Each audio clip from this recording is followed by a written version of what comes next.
Raúl Alfredo de la Torre, buenos días, Rulito. ¿Qué tal? ¿Cómo están? Buen día. Muy bien, un abrazo muy grande al querido Amado Vudú, nuestro amigo y compañero, sí, claro.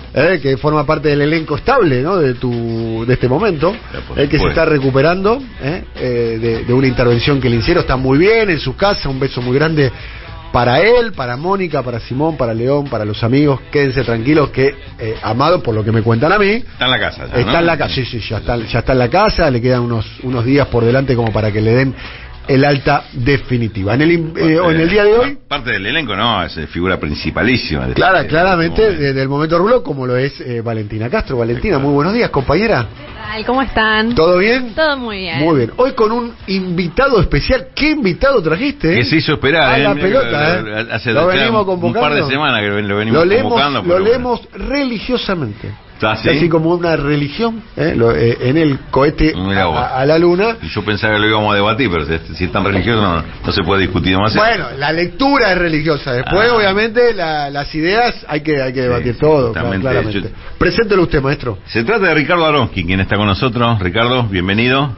¿Qué tal? Buen día, Rulo y compañeros aquí presentes. Muchas gracias, Ricardo Aronsky, por investigador y un gran analista, justamente. Y ensayista, ¿no? También, de alguna manera, ¿no? Ensayista, y algunos libros. Sí.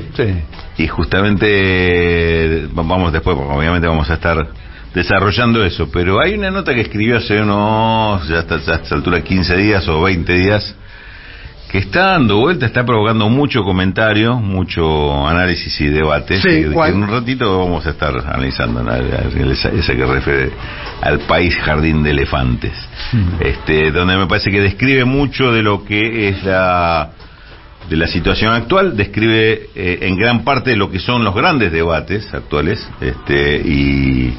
y fija una posición interesante, preocupante, por cierto, con respecto a cuáles son los caminos que pareciera que se van marcando como senderos posibles en esta situación, y la falta de otros senderos más profundos. Ricardo, vamos a arrancar de lo general a lo particular, ¿no? Por lo menos lo que estamos observando, no con los conocimientos que vos tenés, la experiencia y la capacidad de observación que vos tenés, es que en la Argentina se está viviendo en paralelo una crisis política de representación que se expresa en varias cuestiones, pero para mí con la novedad del surgimiento de la ultraderecha, ¿no? Que es un fenómeno nuevo. En la Argentina siempre hubo derecha, quizás hubo ultraderecha, ¿no?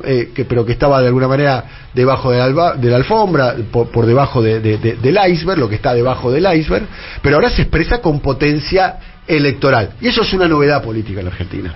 En 40 años de democracia, que haya un candidato que expresa ideas de ultraderecha, que esté muy expectante en términos electorales. Incluso hay encuestas, Ricardo, que lo dan primero.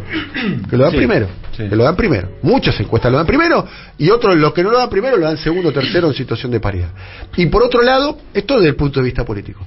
Desde el punto de vista económico, pareciera ser que hay una crisis, ¿no? La crisis financiera por respecto al tema de la deuda, la cuestión de la brecha, la situación que bien describe Cristina, que bien describe también Rulo, lo hizo muchas veces Valentina y en este programa, que es que la desocupación es baja, la economía creció en el segundo semestre del año 22, y sin embargo la pobreza aumentó, ¿no? Una situación hasta estadísticamente de mucha anomalía. Esto es lo que observamos, o lo que observo yo. ¿Qué estás viendo vos?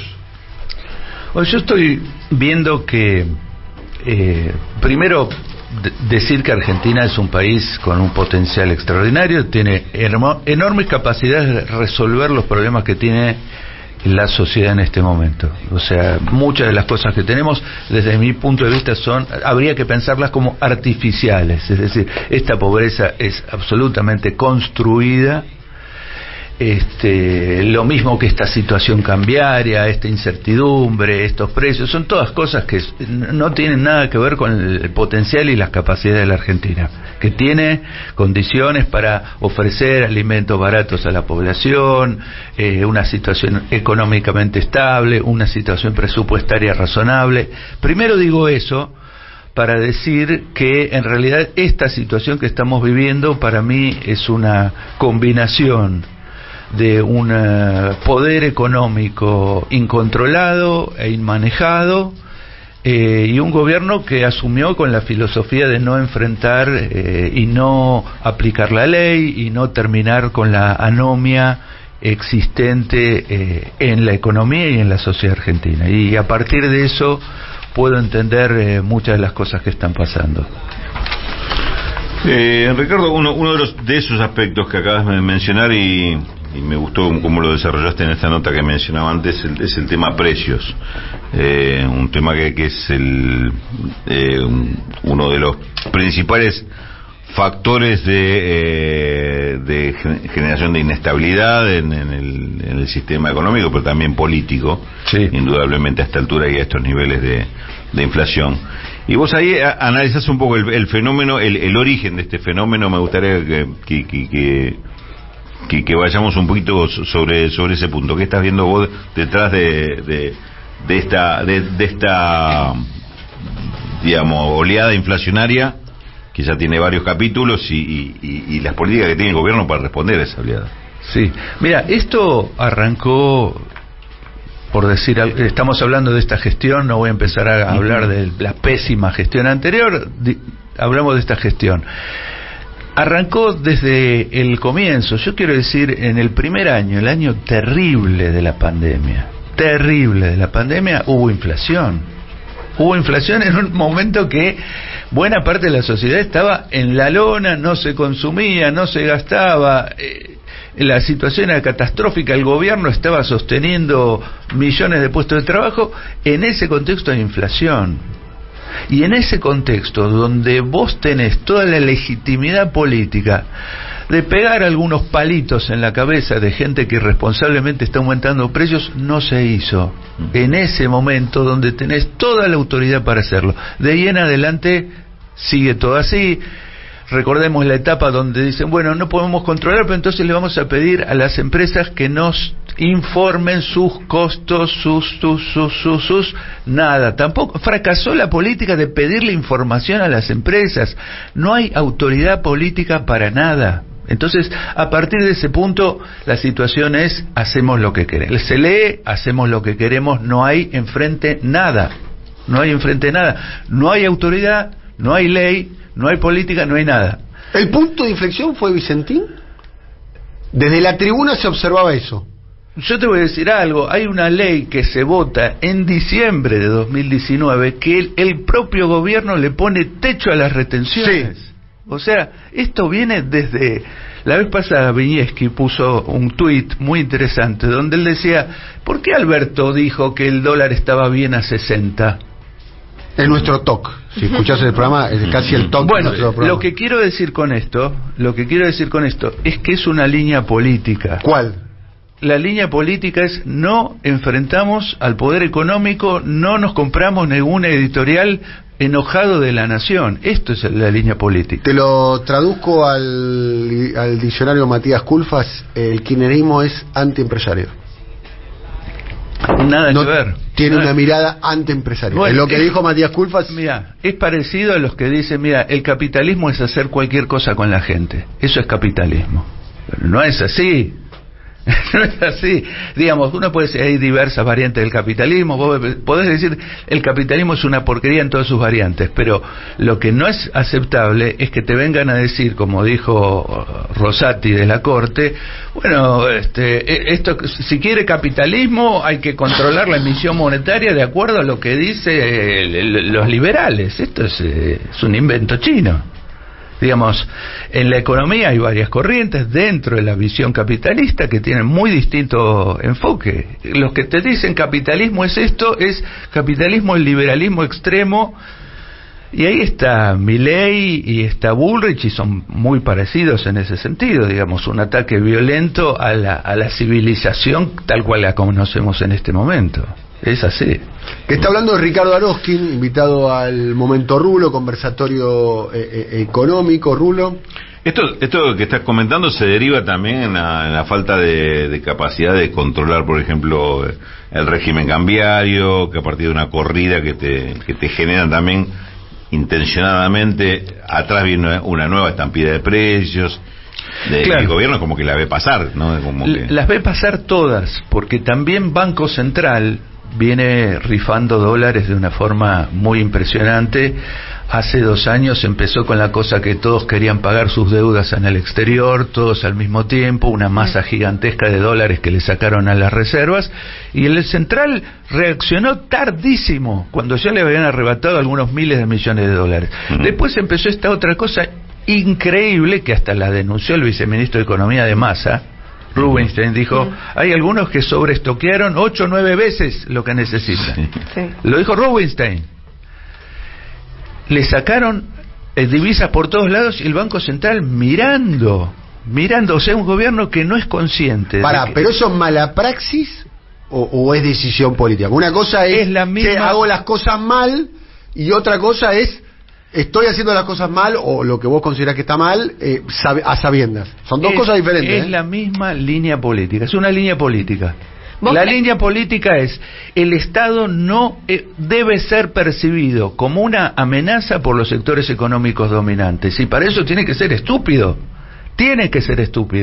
no puede anticipar, no puede prever que van a venir los ladrones a robarte, no lo puede prever, tiene que dejar la puerta abierta para que los ladrones no se enojen, porque si no piensan que vos sos antiempresario.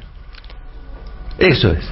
Ricardo, en este sentido, ¿vos creés que hubo una lectura errónea por parte del gobierno de querer gobernar para los grupos económicos, y a la primera de cambio ellos se dieron vuelta, ¿no? Que es un comportamiento típico del sector empresarial, pero parecería ser que esto de darle dólares baratos, de generar importaciones para que se sobreestoqueen y demás, conociendo todos los mecanismos que habitualmente genera este sector, digo, ¿fueron conscientes y lo hicieron creyendo que iban a jugar para su mismo equipo? Mira, yo haría un matiz. Yo no diría vino a gobernar para el poder económico. La verdad que no creo que esto sea el macrismo, ni Larreta ni Bullrich. No lo creo. Pero lo que creo es que en cada disyuntiva, Alberto hubiera querido por ahí hacer algo con Vicentín, pero te ponen 200 tipos en la calle y ya no quiere.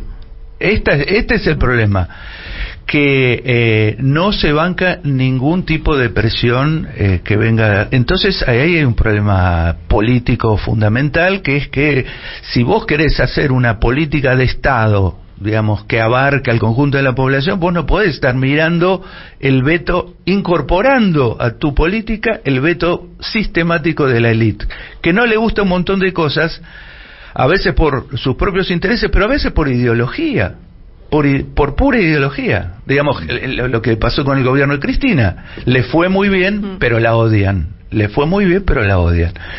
En este caso, viene un gobierno que dice, yo no voy a hacer nada que los tipos interpreten como un hostigamiento, que incluye, yo no me voy a armar, no voy a estar preparado, no voy a prever emergencias, no voy a hacer absolutamente nada que sea interpretado como que estoy ganando autonomía, y esto lo estás pagando este año, digamos, y estás completamente en las manos de los mercados.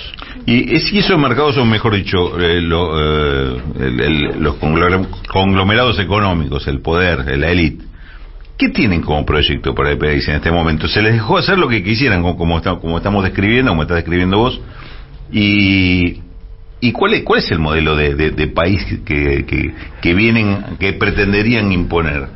Mira, ellos tienen como dos bestias negras. Uno es el Estado. El Estado tiene que ser reducido a la impotencia total. Sí. Segundo, el mundo del trabajo debe ser reducido a la pasividad total. A partir de ahí, cada uno se pone a hacer negocios con algún socio del mercado mundial que aparezca, y eso es Argentina. No hay proyecto nacional, no hay proyecto de largo plazo, son todos es una piñata de proyectos de corto plazo de distintos sectores empresarios. Y es muy interesante porque ninguno de esos sectores prevalece y disciplina y ordena a los otros. Entonces no hay coherencia alguna, que es el gobierno de Macri, que sube con un enorme poder y hacen un desastre porque a cada uno le dan algo. Eso no es un programa económico. Hasta Melconian en algún momento dijo, esto no es un programa económico, esto es una suma de pedidos de corporaciones. Sí, es que dilapidó ese poder, claro, justamente por falta de proyecto. Entre esos pedidos de corporaciones, el más importante que hay que satisfacer es el del capital financiero internacional, que le des negocios. Bueno, en 2 años se cargaron el gobierno, los BlackRock, etcétera, etcétera. 2 años entran, están chochísimos con Macri, qué bien, qué bien, qué bien, qué bien. Cambia un poco la política de la Reserva Federal de los Estados Unidos y nos queremos ir, danos la plata. No. Y Macri le dice, no tengo que ir a pedirle al fondo. Eso es el resumen del gobierno de Macri. Bueno, déjame, Valentina, comentar una anécdota o algo que pasó, que esto lo describía una asistente de empresas, sobre todo empresas medianas o medianas grandes nacionales. Contaba que en el año 2015 ya discutía mucho con sus clientes el tema de que sus clientes estaban todos alineados con votar a Macri. Y le dice, no, pero acá, pero mira que no es el modelo que a ustedes les va a convenir, están creyendo en una fantasía, no, vamos a ir con Macri. Bueno, dice, de hecho, votaron prácticamente el 100% de sus clientes a Macri. A los 2-3 meses lo estaban llamando, sus clientes la estaban llamando para ver cómo hacían que le asesorara en cómo sacar la guita del país. Entonces le dice, pero ¿no es el gobierno que votaron ustedes? No, pero lo que está haciendo este animal, dice, esto vuela por los aires en menos de 2 años. Vamos a protegernos. O sea, lo mismo lo habían votado, ya veían esto que vos de alguna manera estás diciendo, que es el tema de que iban a entrar en una crisis autoinfligida, que es lo que lo lleva a los brazos del fondo, en definitiva, ¿no? Porque yo distingo entre 2 cosas: un proyecto económico de la derecha, por ejemplo, lo que pasó en Chile, ¿no? Es decir, arman un proyecto para beneficiar a la cúpula de la sociedad, el resto vive como puede, pero que tiene cierta consistencia macroeconómica, es decir, no entran los flujos de capitales al Sartimba a Chile, hacen ciertas cosas como para que las cosas no estallen, no vuelen por el aire. Eso los distingue mucho de lo que se hace en Argentina, que las cosas terminan volando por el aire por irresponsabilidad completa, porque no hacen un programa económico consistente. Ricardo, vos mencionabas justamente esto, ¿no? La necesidad de discutir un programa económico, algo que planteó en un inicio Máximo, que después retomó Cristina. ¿Cuáles crees que deberían ser esos puntos principales que tendría que comprender ese programa económico? Pienso, por ejemplo, en la distribución del ingreso, que es una deuda pendiente, una promesa electoral que no se llegó a cumplir, ¿no? Sí. Yo creo que hay en la carta de Cristina hay 3 o 4 cosas dichas así en una forma casi poética, te diría yo: comer, la casa, educarse, tener un futuro, que deben ser el núcleo de un proyecto económico popular. Ahora, eso lo tenés que poner junto con otras cosas que no sean tan simpáticas. Por ejemplo, vos tenés que decir que vos vas a cobrar impuestos, y que vas a cobrar primero los impuestos que ya están, o sea, vas a aplicar la ley. Y va a haber algo que se llama cárcel, prisión, etcétera, etcétera, para los que no cumplen.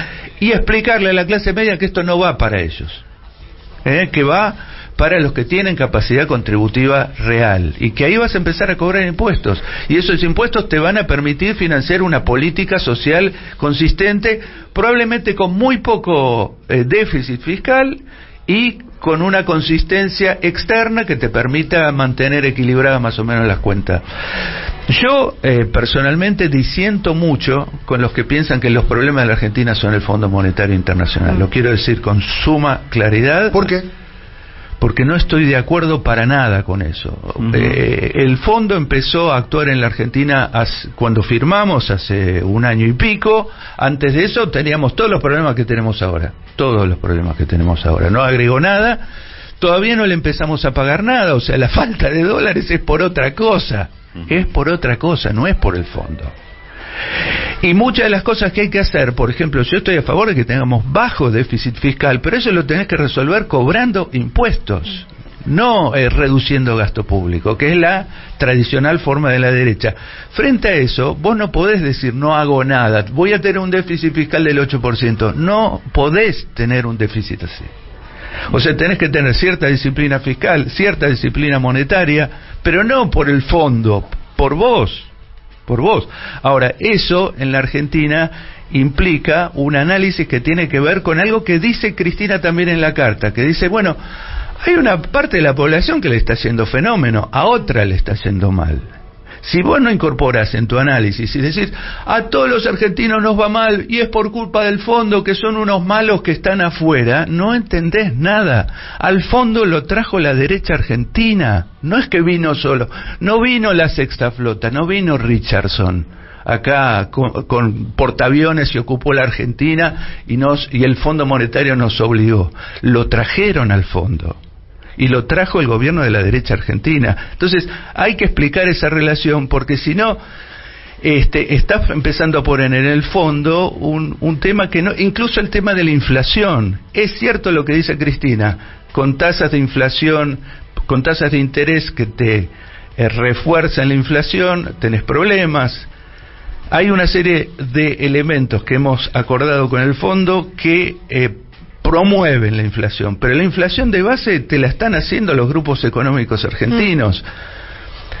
Tenés baja emisión monetaria, tenés tasa de inflación más alta que la emisión monetaria, o sea, esto hay que decirlo. El problema que tenemos central son el comportamiento de la élite económica argentina, no el Fondo Monetario.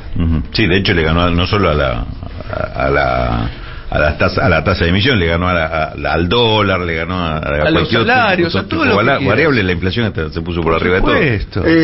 Pido una pregunta, porque acaba de decir algo Ricardo Aroski, que está aquí con nosotros en el Momento Rulo, Conversatorio Económico, que el problema central de la Argentina es el comportamiento de su élite económica. Te pregunto si es solamente su élite económica o su élite en general, incluyendo ahí a la empresaria también económica, pero también a dirigentes sindicales, a periodistas, dueños de medios de comunicación, a la élite de la representación política, y pregunta qué herramientas o qué instrumentos puede tener una sociedad como para poder disciplinar a esos factores de poder.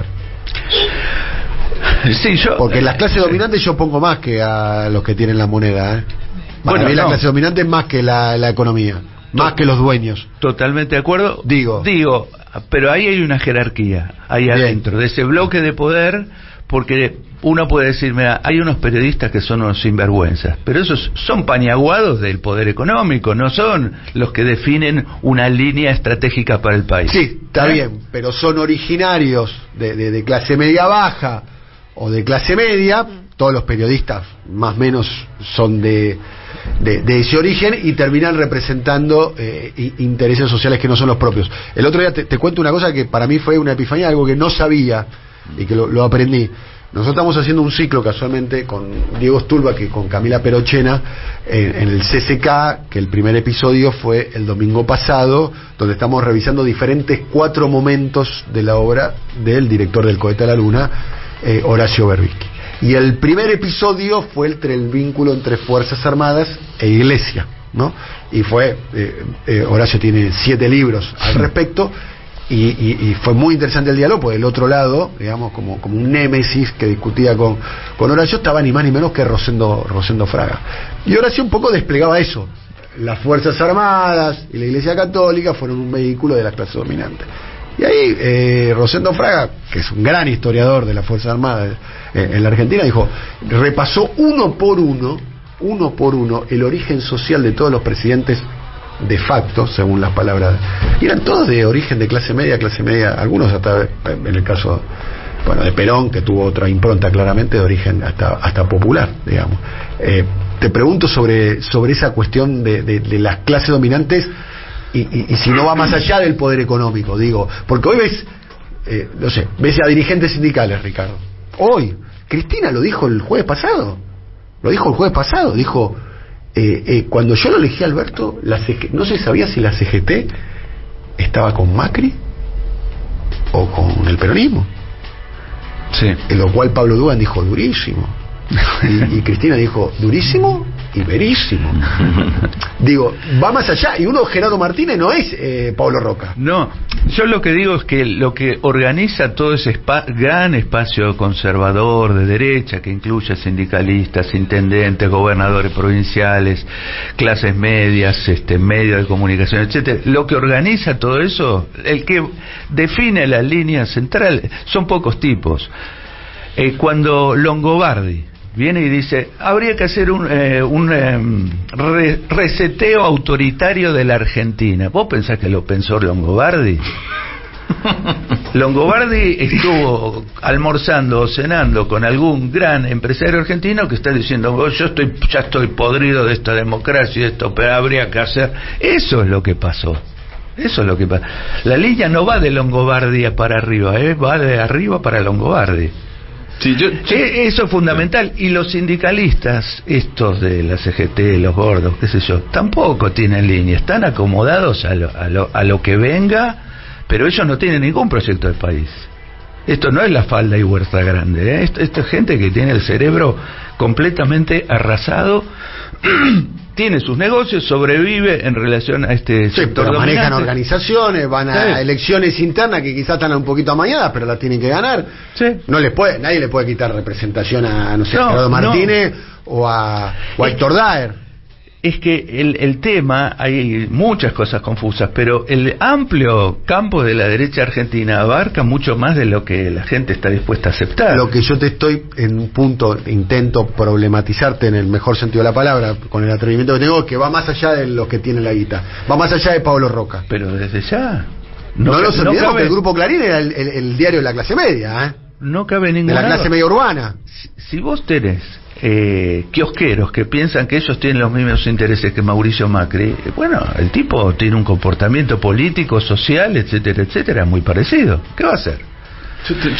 Pero eso tiene que ver, tiene que ver también con la debilidad de este lado, porque esto no es una cosa de que hay muchos malos porque sí, sino que de este lado capotó. Yo estoy 120% de acuerdo con vos. El problema somos nosotros. Yo lo llamo, acá en el programa lo conocen los oyentes, la doctrina, el guasón es lo que compra la entrada para ver a Batman y se entera en el medio de la película y dice, che, qué malo que es el guasón. Y está claro que el guasón va a tener ese comportamiento. Es un villano que se enfrenta a Batman. O sea, la derecha como bloque histórico siempre tuvo ese comportamiento. Claramente. ¿Cuál es la sorpresa del mismo bloque histórico que bombardeó la Plaza de Mayo, la proscripción del peronismo, los fusilamientos? Martínez de Oz, la dictadura, el 2001. Es el mismo bloque histórico. ¿Qué esperamos que tengan? Sí. No, lo que te quería preguntar es, quizás sobre ese mismo planteo, pero en sentido inverso a lo que te está diciendo Daniel. A mí lo que me sorprende es que esa conducción del bloque dominante no tenga un proyecto claro, que era lo que estabas planteando antes, que se resuelven contradicciones en intereses menores, cuando tenés un Roca, tenés un Pagani, tenés hasta un Mañeto. Me deja decir, un Franco Macri. Claro, o tenés una cúpula que tiene una mesa de discusión y tiene una mesa donde se resuelven, como dijo alguna vez Mañeto, presidente es un puesto menor, las grandes cosas se resuelven ahí. No tienen un proyecto que va más allá del tema de los intereses económicos o hacer o juntar más plata en el año que tenés por delante, ¿no? Vea, hay un problema en general, para salir un poquito de los nombres propios, de estas burguesías periféricas latinoamericanas, que es que están acá, al sur del río Bravo, digamos, y que piensan que en última instancia, si se va todo al carajo, los va a rescatar Estados Unidos. Por lo tanto, el nivel de irresponsabilidad social que tienen es extraordinario, que es distinto de otras burguesías periféricas de otros lados del mundo. En el caso latinoamericano, yo creo que los arrasó el endeudamiento externo y el consenso de Washington, les terminó de liquidar el proyecto nacional. Lo que están buscando ahora son arreglitos, acuerdos con distintos actores internacionales para seguir explotando el territorio como sea. Ahora, no tienen la menor idea de cómo hacer para que eso sea viable políticamente y socialmente. Y geopolíticamente. Por eso le aparece la idea de la represión, ¿no? Que ya la enuncia Macri, la enuncia... vamos a reprimir, y con eso se resuelve lo Bullrich que no sabemos resolver desde el punto de vista de una oferta al conjunto de la sociedad. A la clase media le ofrecemos alienación y estupidez y expectativas de que va a venir el capitalismo norteamericano y vamos a hacer Miami, y a los negros a pegarles Eso es inviable, hasta que Eso es inviable. Bueno, inviable. Eso es lo que tienen en la cabeza. O creemos que es inviable. Eso es lo que tienen en la cabeza, porque si no tendrían que haber apoyado al kirchnerismo. Vos estás hablando de sectores de la clase dominante. Claro. ¿Y dónde, en qué momento? Vos mencionabas recién a Roca, ¿no? Que el otro día, casualmente, en la misma reunión entre Rosendo Fraga y Berbisky, era un punto fundacional, ¿no?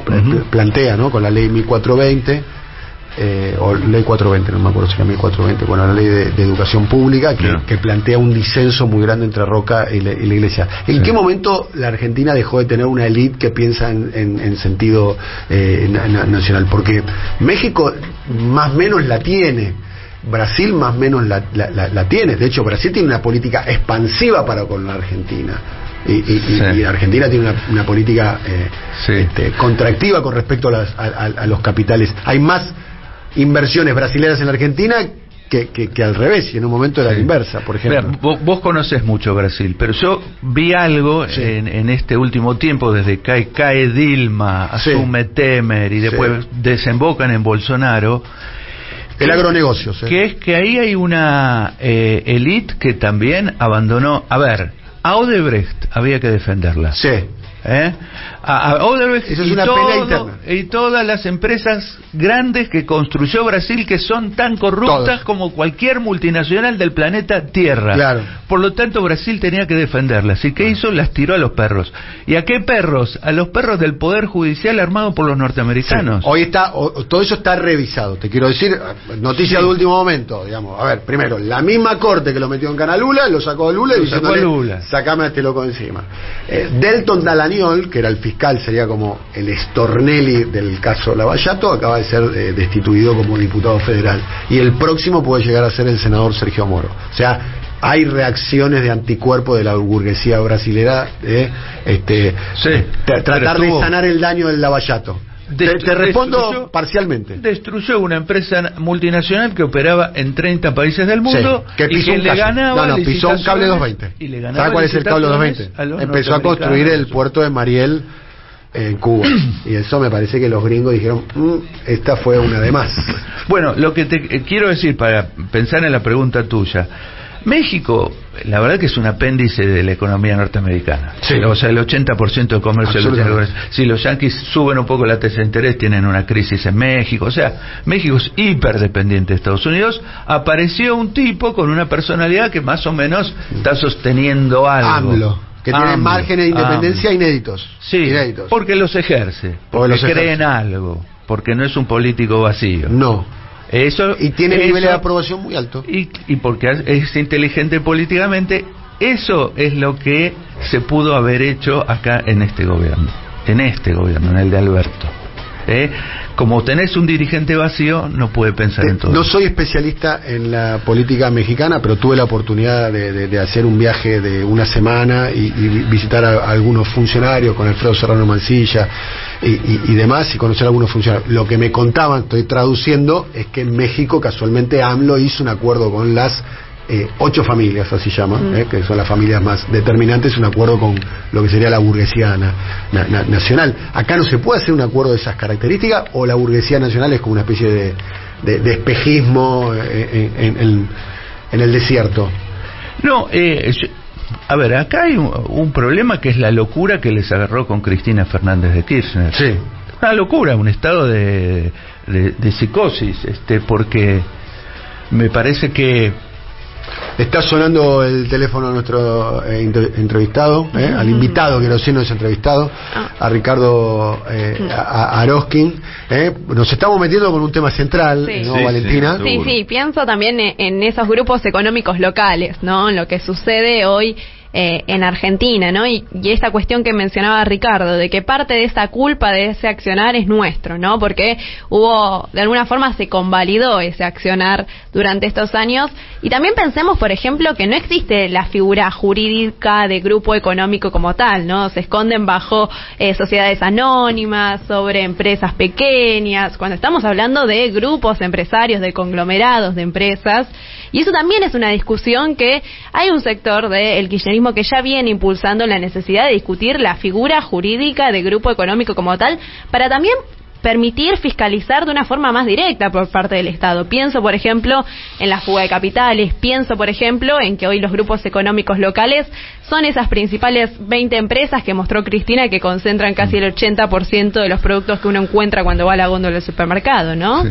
Ahora, yo te diría, Valentina, que en Cristina ha estado la oferta de negociación. Hace rato que está la oferta de negociación, que Helbart, que esto... Que no sabe cómo decirlo ya, además. Lo dijo de todas las formas. Pacto, que con los medios también los ha metido. Bandera blanca hace falta un pacto para la economía bimonetaria, lo dijo de todas las formas. Sí. Alberto es una oferta. Alberto en sí mismo es una oferta. Claro, todos lo entendimos de esa manera cuando lo eligió Alberto. Entonces hay un problema del otro lado, que es la locura anticristinista. Porque es una cosa, yo creo que habría condiciones para un pacto, creo que las hay, porque digamos, hay para todos en la Argentina. ¿Entre quiénes? A ver. Vos decías, AMLO y las 8 familias. Sí. Bueno, acá vos podés decir la cúpula representativa del peronismo y un conjunto de grupos muy importantes de la Argentina. Vos podés pensar un proyecto económico. La vez pasada en el cohete empecé a decir, bueno, ¿se podría poner de acuerdo en un programa Massa y Cristina? Y sí, tienen unas cuantas cosas para ponerse de acuerdo. Bueno, caramba, si están de acuerdo. Que no impliquen bajar todavía más la situación de las mayorías populares, mejorarla, irla mejorando de a poco. Los tipos que sepan que pueden hacer negocios, que nadie los va a hostigar, se puede hacer un acuerdo. Ahora hay una locura de otra índole metida en el medio que ahí se me escapa, digamos, que es esta cosa. Han invertido 15 años en demonizar la figura de Cristina. 15 años que tienen a tipos que han dedicado su vida a insultarla a Cristina. Es una cosa... A pesar de que Cristina viene corriéndose hacia opciones, llamémoslo, no beligerantes, ¿no?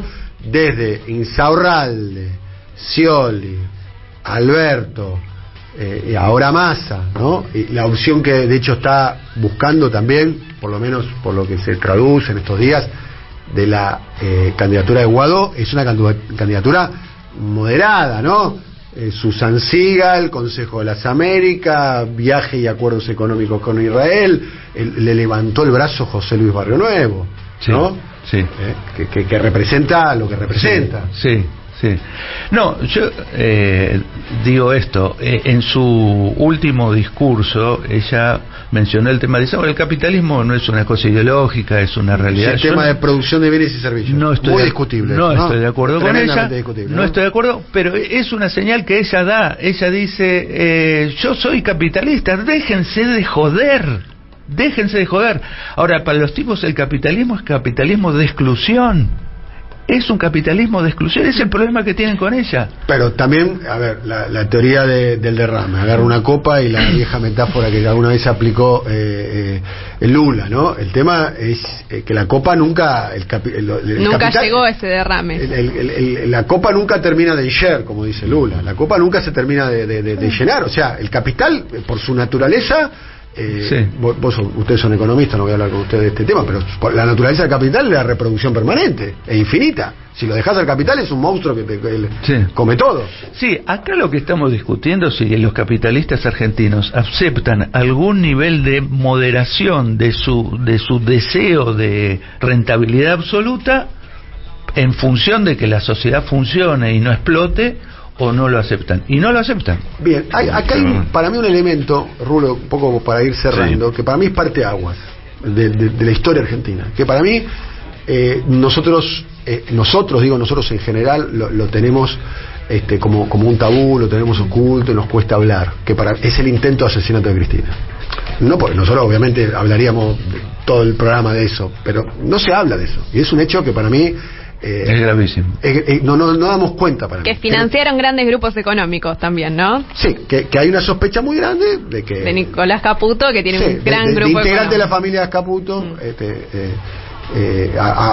financiaron de modo directo o indirecto a los grupos que atentaron contra Cristina. Porque la vuelta de la eliminación física del adversario, que es algo que se suponía que en la Argentina eso se podía discutir si el dólar tenía que estar a 1.000 o a 400, pero no tenías que discutir que había que matar a la persona porque piensan de otra manera.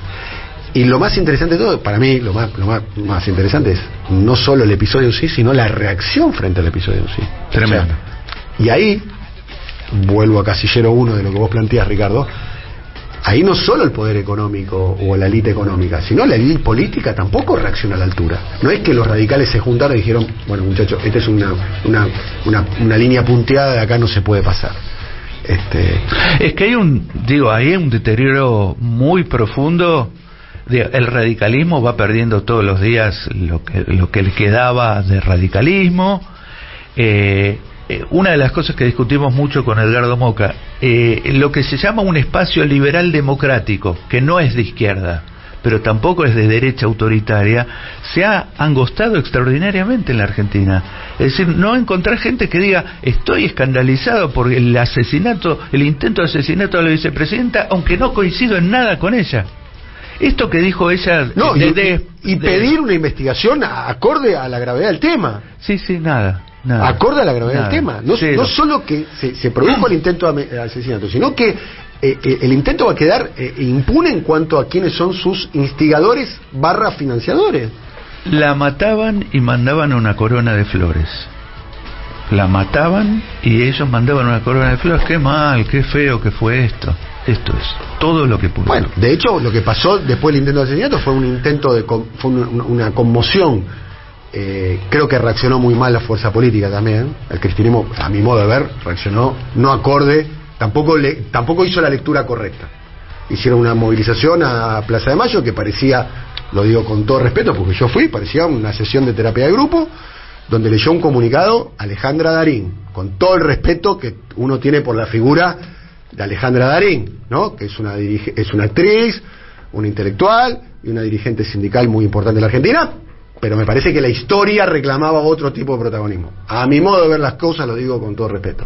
Tampoco hubo una reacción acorde al conflicto, ¿no? Sí. Bueno, una ironía del poder político y económico de Argentina, ¿no? La causa de Cristina cae en la misma jueza que había cajoneado la causa Fondo Monetario Internacional, María Eugenia Capuchetti. Exactamente. Como diciéndote, mira, tenemos toda la ficha, hacer lo que quiera. Y Cristina, que para mi gusto es extremadamente legalista y en un punto extremadamente legalista y extremadamente republicana, convalida la investigación de Capuchetti. Claro. Convalida, acepta declarar frente a Capuchetti. Cree que Comodoro Pi esta vez sí va a investigar. Y después ahora descubre que Comodoro Pi tuvo el comportamiento.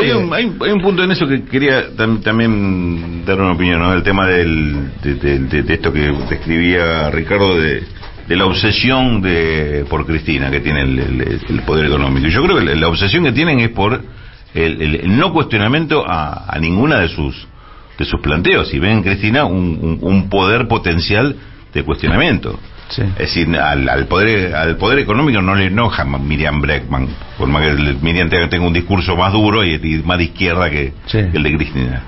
Le enoja eso, y en ese sentido donde no me parece que este poder económico, estos representantes del poder económico, haya ninguna chance de sentarse a acordar nada. Es decir, están en contra de un programa que sea inclusivo, están en contra de un proyecto que incorpore, porque es parte sustancial de su propia idea, por lo menos, si no proyecto, el tema de la exclusión, de una flexibilización laboral, del tema de un Estado más chico y más débil o subordinado, la justicia que no la toquen porque así está fenómeno. Digo, me parece que ahí hay digamos, me da la sensación, y lo último que te pregunto, si no hay una confrontación inevitable con esos sectores en Argentina, así como está trazado los lineamientos del poder concentrado. Mira, Cristina en la carta, última carta que escribió, hace una descripción muy sintética sobre el estado de la democracia argentina a 40 años.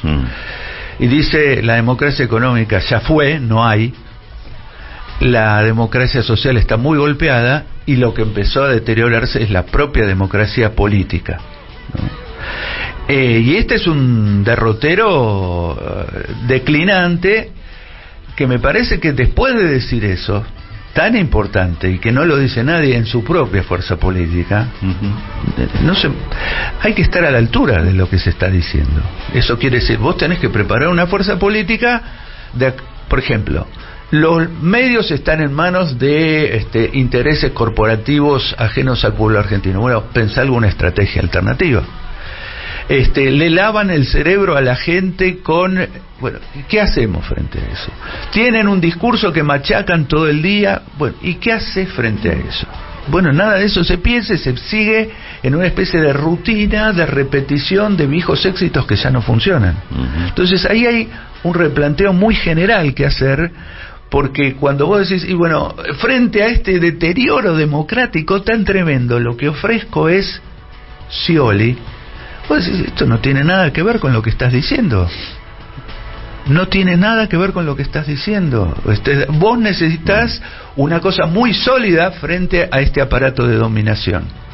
Y eso es lo que no se está construyendo, no de ahora, desde que se fue el kirchnerismo del gobierno, que se fue sólido, pero después en el llano no fue capaz de construir un espacio político de acorde a los desafíos que te presenta una clase dominante que es absolutista, en el sentido que esto que vos decís, no aceptamos nada. Vos fíjate, la revolución inglesa en su momento se hizo para que los monarcas dejaran de ser absolutos y tuvieran que parlamentar con el parlamento, que era la representación de otros intereses sociales. Acá es al revés, vamos hacia el absolutismo, los tipos no aceptan la voz de ningún otro actor social que no sean ellos. Y una cuestión para cerrar que me parece importante destacar, digo, esta obsesión que tienen los grupos económicos con Cristina, yo creo que no se reduce solo en su persona, digo, están obsesionados con ese modelo económico de país que estuvo presente durante sus gobiernos, que estuvo presente durante el gobierno de Néstor, que es un modelo de país con distribución del ingreso, con inclusión, que se ve que no va con sus intereses, ¿no? Que esa burguesía nacional perdió esos intereses nacionales. Entonces digo, esa obsesión y esa contradicción que tienen es no contra ella, me parece, sino contra el modelo y lo que ella propuso para cambiar esa situación desigual. Ahí yo te contesto con una muy modesta anécdota. Hace unos años tuve la oportunidad de caer en una reunión entre unos diputados nacionales con AEA, la Asociación Empresaria Argentina. No estaba la cúpula, pero la gente de AEA, no sé cómo llegamos a hablar de Roosevelt, el gran presidente norteamericano que salvó el capitalismo norteamericano. Y dicen, no, Roosevelt atentaba contra la propiedad privada. Dicen, AEA, Roosevelt atentaba contra la propiedad privada. Y yo digo, pero ¿de qué forma atentaba? Dice, bueno, había puesto precios mínimos para que las empresas no compitieran bajando precios. Para ellos eso era atentar. O sea, es de un extremismo ideológico lo que hay ahí adentro, gravísimo y peligrosísimo.